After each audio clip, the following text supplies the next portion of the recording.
Ladies and gentlemen, welcome back to Pass the Syrup. We are episode 3, season 2.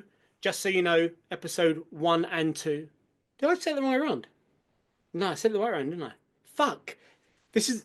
I've sorry, done 3 episodes in a row here. It's more tricky than you think. I'm going to start that again. I've never started again. It's painful.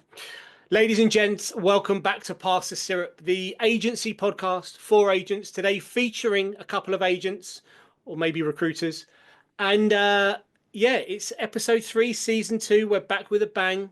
Let me introduce who we got. So first, um, the most originally named agency in the country, the estate agency.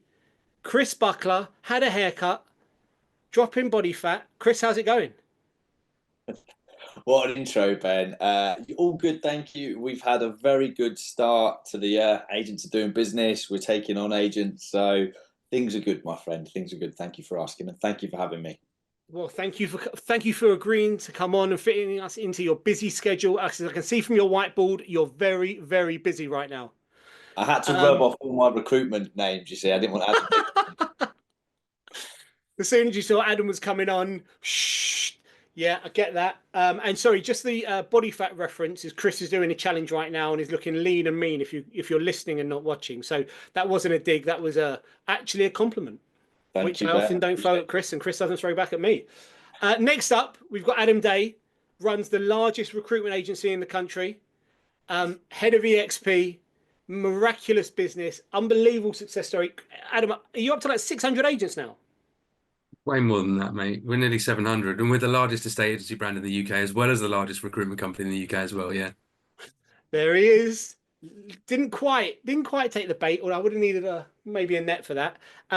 Everyone's familiar with EXP now, up to nearly 700 agents. And if this is the new model, anyone getting into the new model, whether you're EXP or not, you should be thankful of what Adam's done because he's made it a thing that didn't exist here, and so has done so much of the legwork to prove that it can be done and agents can work as a self-employed. So great to have you two on. Couple of recruitment gems. We're going to get straight into it. We're going to talk about the self-employed model. Of course we are, because we've got two very well-known faces in the world of self-employed. So I'm going to throw some data at you. Adam Mackay recently transitioned over to EXP. I know him reasonably well. Really good guy, really good business, really good operator. He was at the EXP conference last year, and I think maybe it's Miami. I know it's America. And following that, he put some content online and talks about how the model works in America. And I'm not talking about EXP here. I'm talking about a state agency in America. And some of the stats were shocking. So let me just throw two at you. 50% of all agents in America had only completed on one deal in the last 6 months. 95% of new agents coming into the sector don't make it, doesn't become a career. So 100 new agents join, only 5 end up turning it into a career. I thought he had that wrong. Like, there's no way that can be right, but he's certain it's right. We went through it, spoke to him. The way I look at it as someone who runs a sort of, I guess, traditional high street model, top end of the market, but we also have self-employed guys within the structure. My concern is that, are we going to take the UK to that place if self-employed is the dominant agency model in the UK? Do we lose our ability to be in a room together, training each other, helping each other, getting on board? Over to you guys. You're the experts in self-employed. Whilst there are, I mean, so in America, I don't know if those numbers are right or not. I'm sure you heard them at one of the sessions. But whilst there is, because there is licensing in the US, that's what's allowed that to happen. Because actually, although I'm actually in favour of licensing in the UK, licensing has enabled that to happen because the perception of the agent and the agency, or the brokerage model, if you like, is, well, we just have to recruit anyone who's got a license, because the license is what leads to then selling and listing and selling real estate, which it's not. It's attitude. You can't get a license in attitude. You get a license in the technical aspects of selling a property. So that's what's led to that in the US. I think if licensing came in the UK, and say I'm in favour of it, however, it would be seen as a reason to just allow, someone down the road who you've cross paths with in Sainsbury's to join because they've got a license. All of a sudden they've got a license, well, they're qualified to now become an estate agent. So I think it depends on what is brought in terms of licensing, but also then if I have never once lowered my barriers to entry of EXP, which is 2 years experience. We have 700 agents nearly. If I was to lower that barrier, then yes, we would grow exponentially. We would be at 1,000 agents within the next 3 months. And because I've kept those barriers to entry really tight, and I've planning on keeping them tight. That's what's led to the success of EXP and the success of the self-employed model, because there's been a lot of models around for many years before us who was allowing anyone to join, and that didn't create that social proof of success of this model can work. So it's a real fine balancing act, and I can't tell you whether that's going to go that way. I'll be retired by then because it's going to be 5-10 years down the line, hopefully. But Chris might have a different view because he was, in self-employed stages far beyond before I was. Yeah. So those stats will be correct, because I got to go to the States quite a lot and see the stats out there, and it is due to licensing, and a lot of brokerages will just recruit, because if an agent's paid to go through that licensing process, in some states it costs like 15 grand, you'd think they want to go and do business.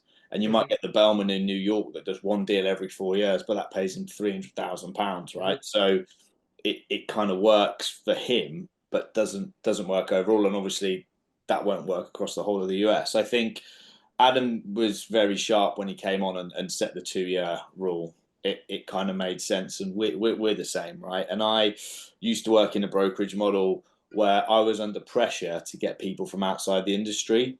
Now, everyone has to start somewhere, but I don't believe in the UK there is a brokerage that currently exists that has the ability to take people on from outside the industry and help them succeed, unless they're joining a team model, right? Where the person in control of that team will allow them to, will train them and look after them.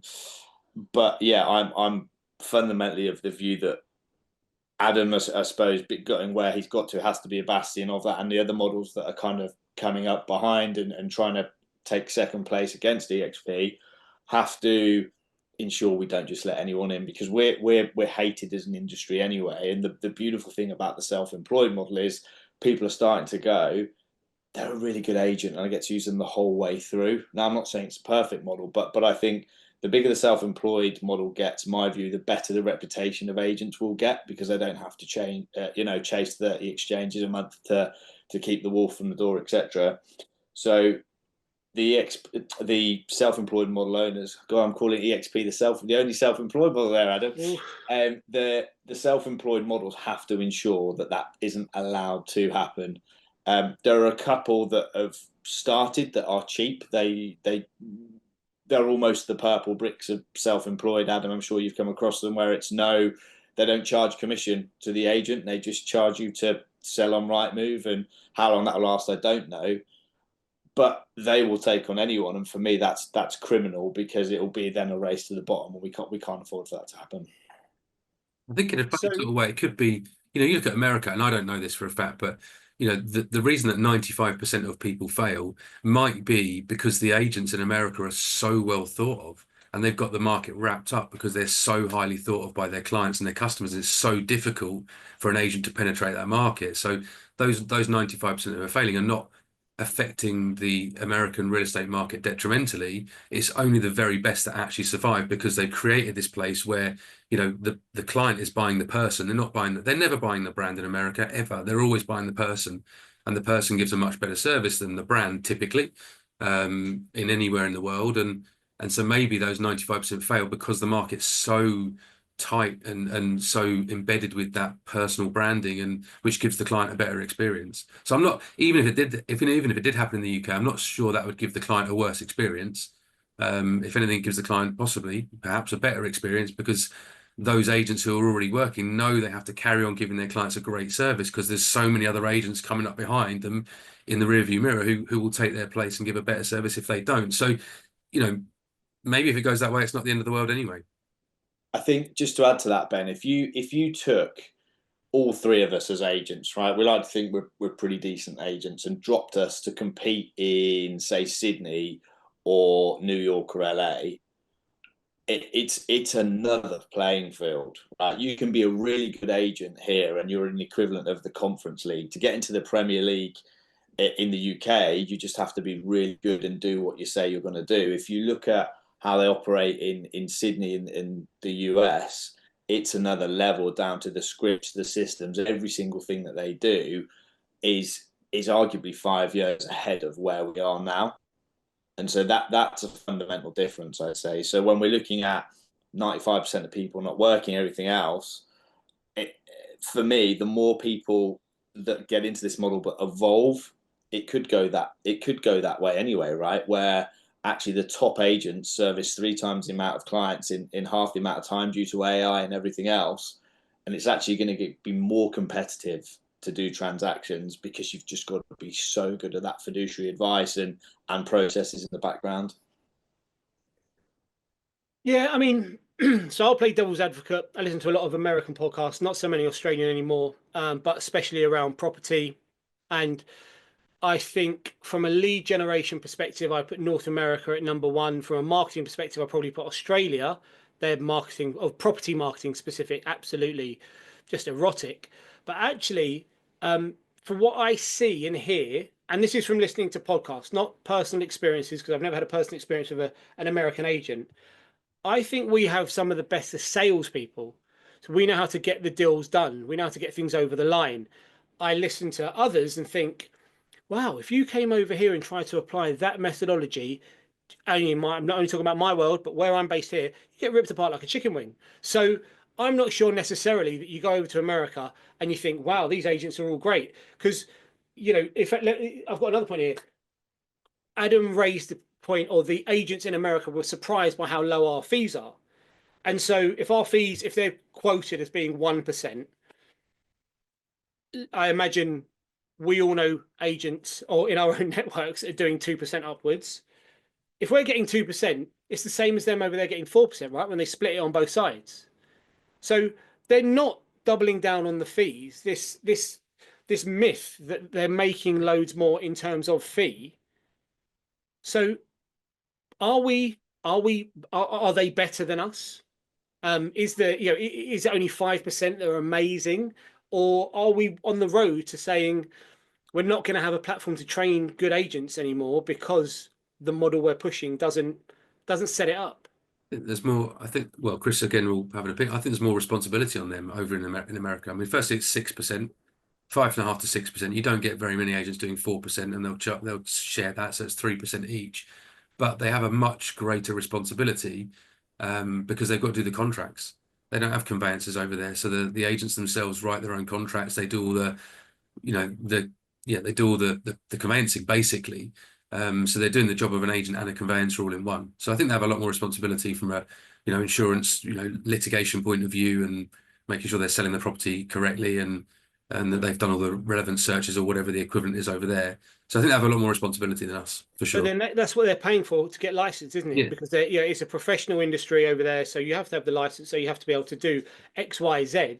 But so on that 5-6%, that's really interesting, because I always thought it was 5-6%, and then the more you listen, the more you hear people talking about not splitting 5 or 6, they're splitting 4s, they're sometimes splitting 3.5s. So I'm interested, because it all gets a bit anecdotal.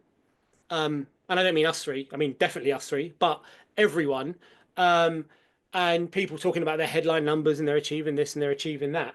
But back to mine. Oh, sorry, Chris, do you want to comment on the fee point before we move on? Just really quickly, Adam's bang on there. If we did a study at Keller Williams where we looked at the hourly rate you charge for fees, so our 1.5 twos versus the 3, and maybe they double dip it and 6, versus we hospital pass it to a conveyancer and then ring them going, what's happening when we exchange and when we exchange in.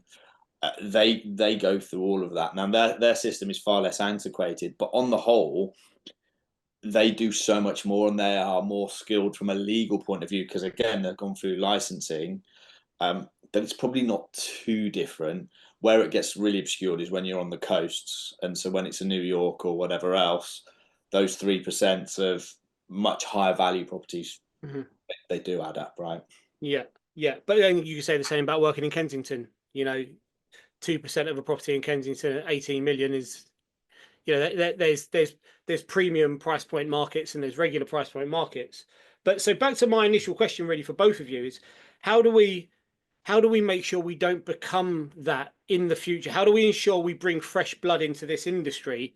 And I don't mean now, and it's probably not for the three of us, because hopefully, as Adam points out, we'll be retired in 5 to 10 years.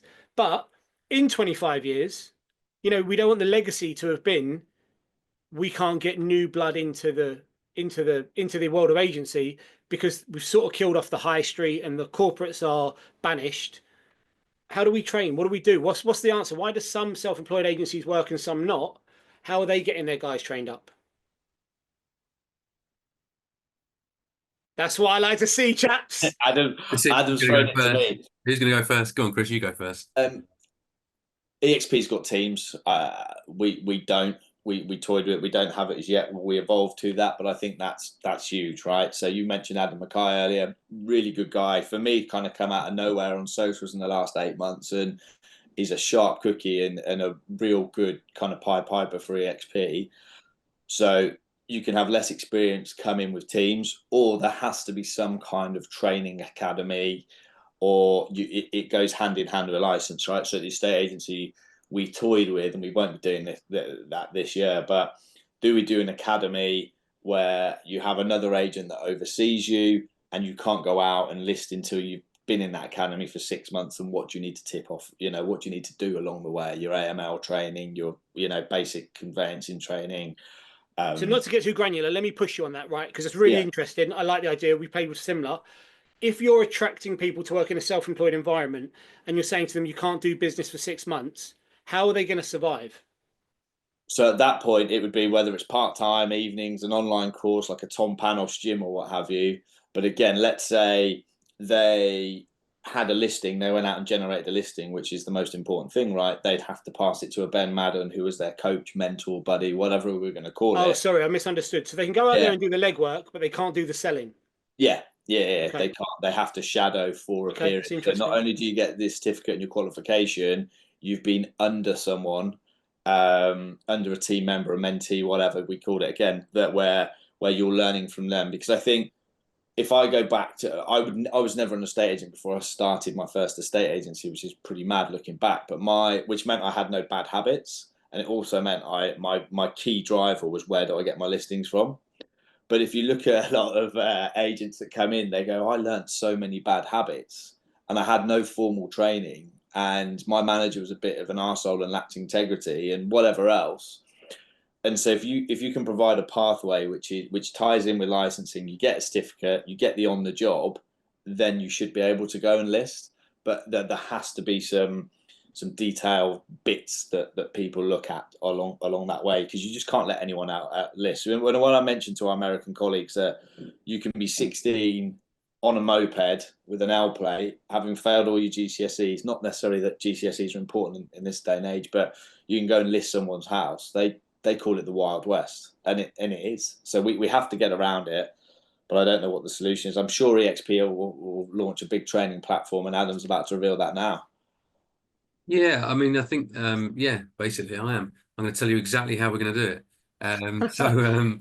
No, I think, 5 years ago when I first got the gig, I was very clear with the team in America that I'm not going to allow people less than 2 years experience. And they said, well, how are we going to get to that point where we can allow people with no experience? Because you started somewhere. How did you start out? And I said, well, exactly. This is where we need to start thinking through the future in 5, 10 years, 5, 6, 7 years time, whatever it is. And for me, when I started, I never did any training qualifications. I did training with my boss and my bosses and my colleagues at Country Properties. And the key thing for me was mentoring. So Ian, my old manager, sales manager, he would take me out. First ever appointment he took me out on was 52 High Over Way. And I was valuing the house, right? I was there as the valuer, but he was there shadowing me. And I call it the transfer of trust. He was able to sit in front of the client and say, my name's Ian, I'm the sales manager, but I'm going to be mentoring Adam through this whole process. I'm going to be holding his hand, making sure he's got the value right, asking price, marketing material, exposure, etc., vendor checks, all of that stuff. This was 1998, by the way, so different times. And so I think back to that and think, well, that's how I was brought on to be an okay estate agent. And because Ian mentored me. So the idea was 5 years ago when I spoke to the EXP was that in a period of time, don't know when that is, I didn't mark a time in the diary or a number of agents or anything, but when I felt that we had enough agents in place to create a mentoring program, and this is where I think previous self-employed models, maybe from America, maybe not, have messed up, is that you've got to get the mentor. You can't have a mentor who's never done estate agency before mentoring estate agency. You have to, those mentors have to have done estate agency successfully, and you have to have enough of them. There's no point in someone contacting me from Norwich, by the way, where EXP are pretty bare, and saying, I've never done estate agency, can I join? And then not being a mentor in place and me saying, oh, sorry, you can't do Norwich, but we can do Birmingham. I just don't think there's any point in that. So for me, it'll be qualifications, a training program, like Chris said, like an academy, and then, but mentoring being the key fundamental. And the third thing you can't do without agents. And that was my key, thing was we've got to grow to a point where we can have mentors, and therefore we need probably 1,000 agents is what I said before we can start having a mentoring program because again, a mentoring program, you've got to have enough agents wanting to put their hand up to be mentors. I'm not going to force agents to do that. And I think only 10 to 20% of agents would A, be willing, and B, be good mentors. So therefore, 1,000 agents means I'll have between 100 and 200 mentoring agents. Those mentors would receive an income for doing that. The mentees would receive a lower commission split, but that's the barrier to entry. And again, by putting those barriers to entry in place, making it more expensive, you're probably going to weed out the people who are on a get-rich-quick scheme, kind of what they believe to be a get-rich-quick scheme. So that's kind of the plan.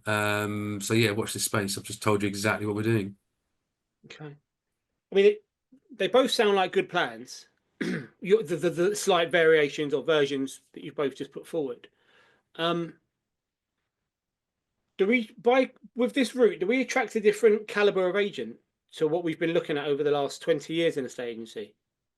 Yeah, to a degree. I think you would get more people changing careers.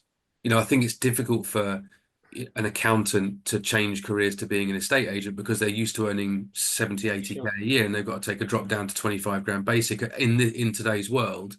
So yeah, I think you'd attract more people like that are maybe have some disposable income, who can see the earning potential of 80 to 100K, that can last that first 6 to 8 months, that want to learn, rather than what we attract at the moment.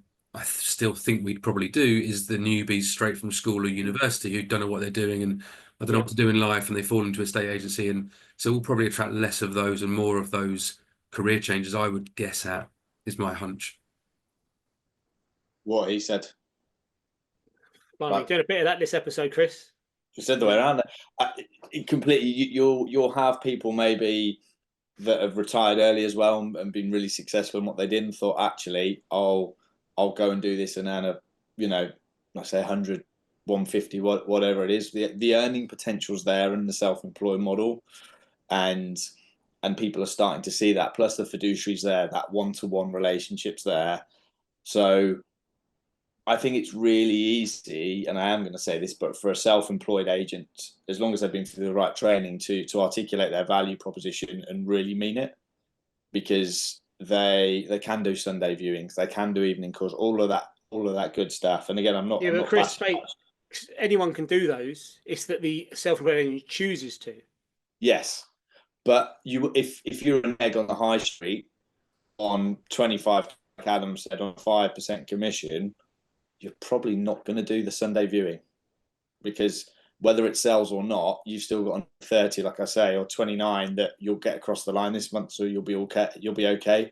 I don't think the motivation's there. I think you'll attract people who have the motivation to go to war for the client, as opposed to just get sales agreed.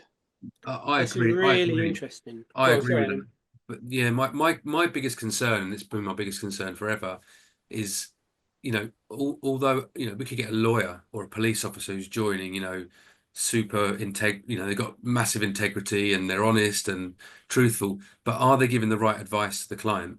In that situation of a divorced couple moving, you know, one divorced couple moving is different to the next divorced couple moving, and the advice might be different to each divorced couple because of their circumstances, financial circumstances, child circumstances, moving circumstances, whatever that might be. And so I really, it does concern me that, you know, as you know, as honest as some people might be, they might not be giving the right advice, not because they're being dishonest, but just because they don't know and they haven't had that experience. So that does scare the living daylights out of me. That kind of thing is, you know, 5 years down the line, is the client getting the right advice? Because ultimately, that's what I'm interested in, is the client being serviced properly and looked after. And I don't think no amount of training can prepare you for one situation versus the other. It might look the same on the outside, but actually they're very different because of the personal circumstances of that client. So that kind of thing does make me a bit nervous, if I'm honest. But again, to the other side of the coin is, no matter what environment you're in, those random circumstances are going to present themselves every now and again, and you're going to need to take advice. And as long as you've got people around you, you can. What's the lay of the land? So self-employed is, I assume you both believe, is here to stay. Take that as a given. There's lots of commentary about the death of the high street, how it will impact corporates. Do you guys have any opinion on what you think might happen over the coming years? Good. Wow, you two just on it this morning. Such a difficult one. I think I don't have an opinion really. I think that the corporates have probably looked at EXP as I've got to use that as the example, and thought that it's here today, gone tomorrow. You know, they were all very nervous about purple bricks. And remember, you know, I like to remind everybody that I sold my business to the Connells Group and was the only online estate agent to get an exit. Thank you very much. But that was because they were, you know, Connell's Group were nervous about purple bricks. It's as simple as that. They were hedging their bets, and I don't think they believed in online estates, but they were certainly nervous of it. And that hasn't come home to roost because purple bricks have stayed at a level, gone down, if anything. And so I think the corporates are looking at the likes of EXP and thinking that they don't have to worry about it. I think they're being a bit complacent. That's not me trying to pick a fight. But I also think they're probably in a bit of a quandary as to what to do. You know, if you go and empower Adam Day, the branch manager in Hitchin of a corporate estate agency, to go and, you know, become the personality within Hitchin, then Adam Day is going to believe that, well, I can do this on my own. I don't need the corporate anymore. And similarly, if the corporate says you can't be the personality of your business within as the manager of the high street branch, then that manager is going to go, well, I'll go and join EXP then. And so either which way they turn, they are in a bit of a quandary on this because they can't encourage their branch managers to be the personality, and they can't also stop them from being the personality, because either which way they're going to join EXP. All roads lead to EXP. Good luck to the rest of you. Yeah, I mean, I guess so. I mean, where I would slightly disagree is that they could empower the branch manager or the personality to be the personality, to be the face of the business, to grow it. And they could really focus on great culture, great remuneration, a great package that says, why would I ever want to leave? I tell you who does that, Ben, in my view, in London, Harding Green. Oh, I thought you were going to say me. Well, yeah, you're right there. You're a close second. And I tell you why Nick's done a very good job there is the brand is Harding Green. It's not the individual, right? It's not Adam Day EXP. It's not Chris Buckler, the estate agency. So agents go to a high street office, they market themselves as Harding Green. Yes, that it's a personal brand, but actually, when I used to be at Keller Williams, I remember, in fact, I won't tell the story, but essentially, people going, "You tell the story." When I left Keller Williams, someone rang me and said, "You told me you put listing live," and they were like, "Oh, you had it on previously with some American brand, and someone K Williams, and we didn't know if you were Chris Williams. It was all so confusing. We love the estate agency, we love the British Racing Green. It's so simple and Ron Sil." So that was one of my first calls on my listings when we moved across, which I really needed. But I think sounds so legit. I just want to absolutely rubber stamp that story as it was an inbound call, not an outbound. It was Selborne Road in Sidcup. There we go. It's fallen through a few times since then. But anyway, let's not dwell on that. The chain collapses, and I think we've done. But yeah, Nick's done a brilliant job there because he's got 2, I think, offices and loads of brokers out there that are going to join. But you mentioned culture. He doesn't let arseholes in. I know there's a number of people that he said, "Nope, you're not coming in," and it kind of creates that exclusive nature. But if we go full circle back to the corporates, if you're servicing 50 offices, it becomes an expensive game when you're saying, well, you can go and earn more commission because the profit margins aren't there. So I don't know what I think a number of corporates will try. I mean, every time I speak to someone, someone's trying to start a self-employed brokerage or model, and I think the corporates will try it. But running a brokerage, as I found certainly last year, and as I'm sure Adam alluded to, is fundamentally different to running an estate agency. It's fundamentally different. So you have to. It's easier. Is that what you're saying? Yeah, it is easier. Yeah. It is easier. Yeah, it's a different challenge. Different challenge. Right. So we are going to wrap up this subject, but I want to ask a question about how women of childbearing age are going to find self-employed agency, because obviously it's not going to come with maternity and some of the existing protections that maybe an employed role would. The only reason I'm asking you is because I wanted to ask guests on the last episode. We didn't get around to the conversation, and I'm genuinely interested in, Chris, you've got experience over in America. How is this area tackled? So there's 1.7 million graduate mums that don't return to work due to the prohibitive cost of childcare. I nearly said it without stuttering, so it's hard stat. And some of those would, like we said earlier, would make great agents, ex-lawyers, solicitors, bankers, etc. I think the beauty with the self-employed model is, if you go off, you don't get maternity or paternity pay, right? That's a given. But if you join a brokerage that is generally based on win-win, integrity, success for others, you know that actually you can take your time off and someone else will do your viewings. And so whilst you don't have a team per se, it's you as an individual, you do have a team. You know, is that the case though? Because it sounds like a little bit like, we're at the end of the rainbow here. We've got people doing our viewings for us, even though we're self-employed. So two things. Yes, and I know Adam does this and we do it. We're starting to do a fair bit now of each agent owns their individual database. But we can reverse match. So I can come out to value a property and say Chiswick and go, right, I've got lovely property. I've got 14 people that are registered that would want to view this in my network.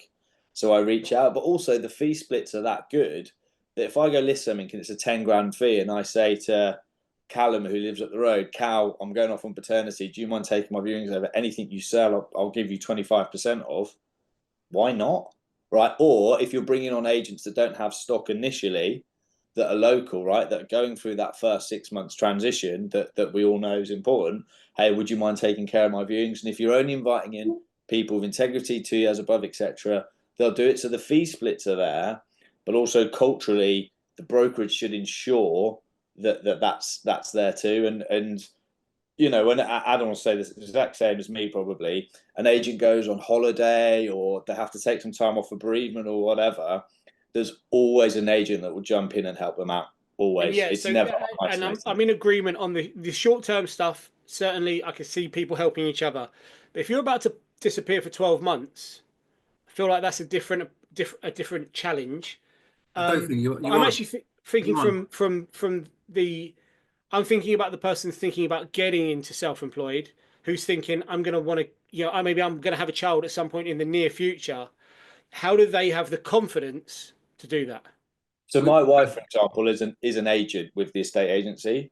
And when she had our second born, Bella, newborn babies sleep quite a bit, right? So whilst you have to recover and everything else, there's a lot you can do from your laptop. And, I'm sure there's a lot of mums listening to this going, I got bored over that period, right? I wasn't actively always out and doing stuff. So there's definitely the ability there to still work and keep things ticking over during that period if you've got the support system around you. I don't think you need to take that full 12 months off, right? A lot of mums that I know, including my wife, love the fact that they could dip in and dip out, but culturally there was other people to help them out. And lo and behold, in my wife's case, it was me, right?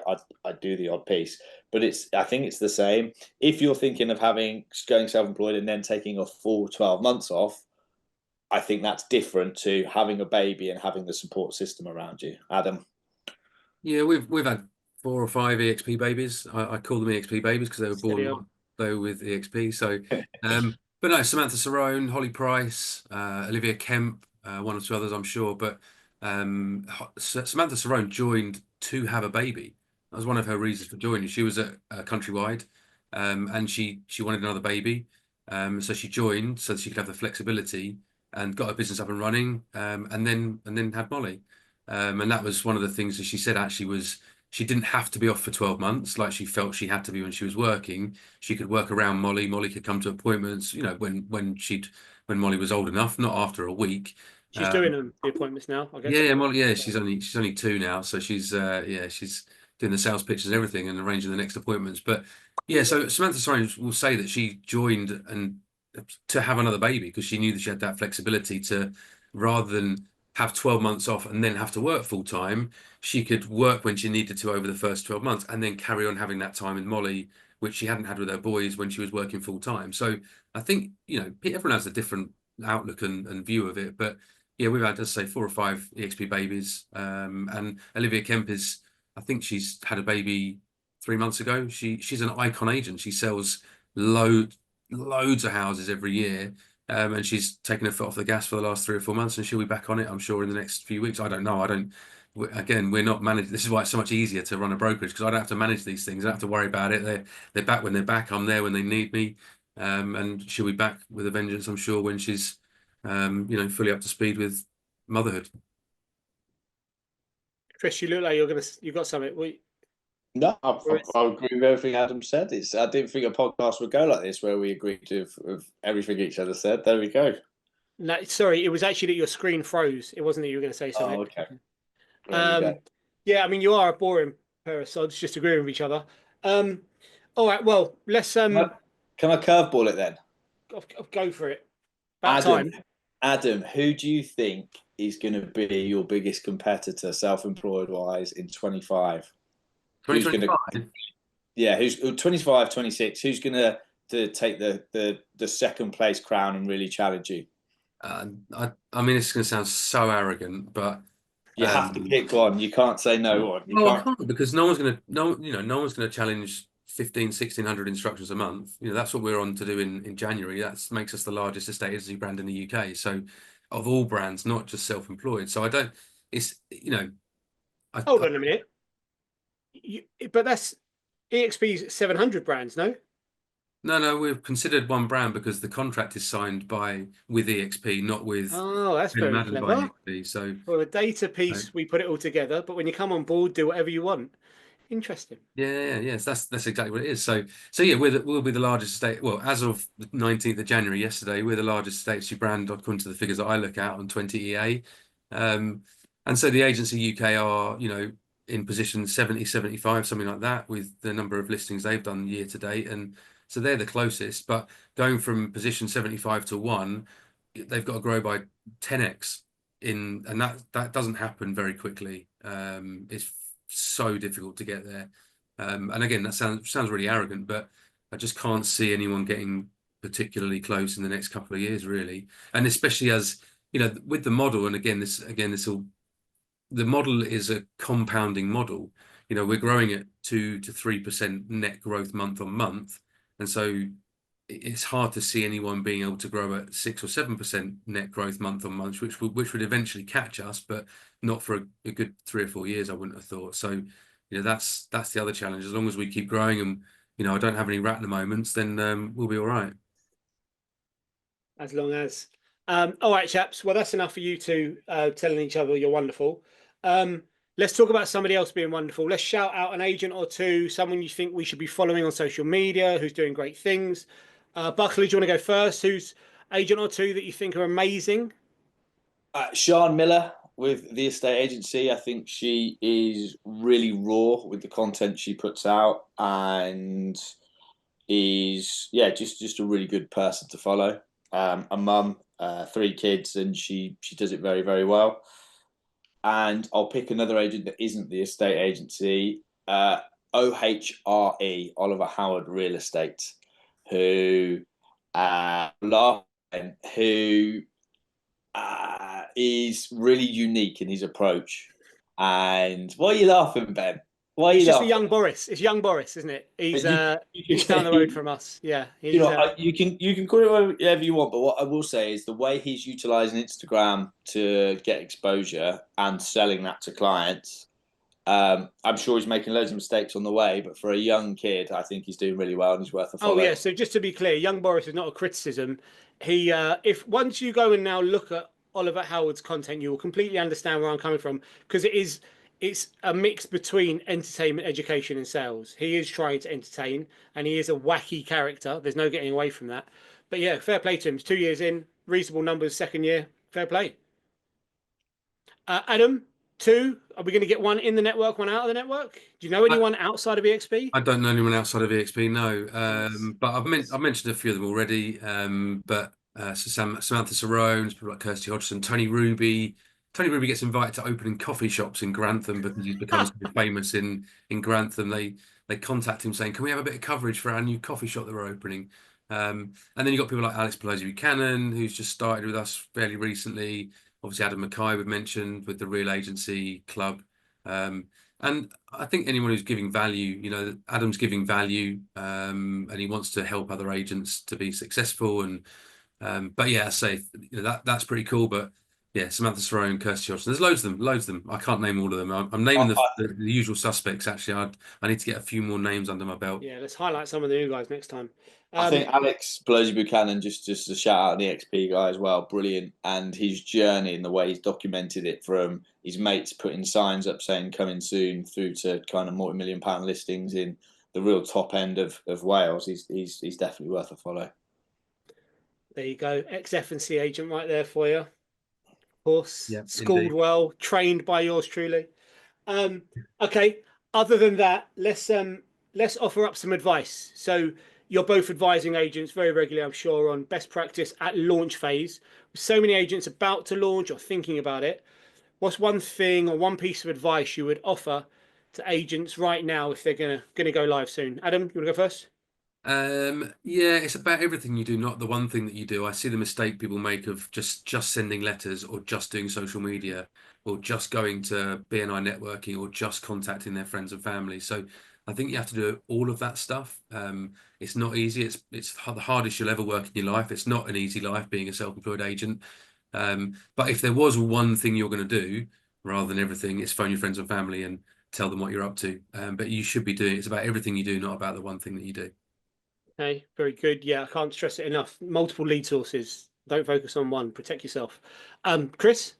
I'm an offer two. Sorry, Ben. Oh, First one, sure.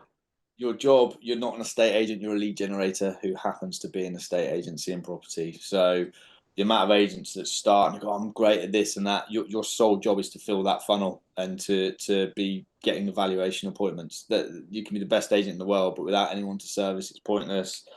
And number two, you have to learn scripts and dialogue to ensure that when you're in the living room, you can deliver that best advice. And there's a really good book called Exactly What to Say for Real Estate Agents that we were coaching out this morning. You don't agree with that? We'll do a separate podcast on it. And it's brilliant. Absolutely brilliant. So to de-Americanize Buckler because he's just fallen into he just in a matter of minutes turned into a Yank there. It doesn't need to be a script, but I completely agree with the sentiment that be prepared, understand your retorts, understand your rebuttals for the objections and different things you're going to come up against. But honestly, that book you just referenced, I think you're better than that, Chris. Personally.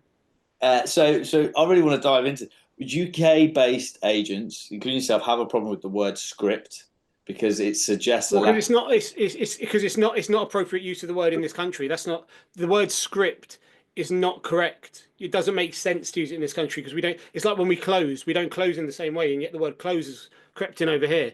So learn your objection handles. Was that what you'd say? I would say, yeah, rebuttals, retort. You need to be able to handle your object. You need to handle your objections. Yeah, I just wouldn't use the word script because I think people default to thinking American. They think of American. They think of cheese. They think of cheese. They think, oh no, I don't want to do that. So I'm always talking to the UK agents as opposed to talking to I UK just, agents in American. I just think if that's the way you think, you need to open your mind and not be so To what? naive to different language from best practices from around the world. They call it scripts in Oz. They call it scripts all over. We just have a problem with it here. Yeah, which but I would also, as I said earlier on in the call, I would put our best sales guys against the best sales guys from the other areas of the world. I don't think we have an issue with our scripts, our ability to objection handle. Maybe not everyone, but I think it is also appropriate to use right language in the right place. To use the word script would be, we use the word script in this country correctly. That's not a script.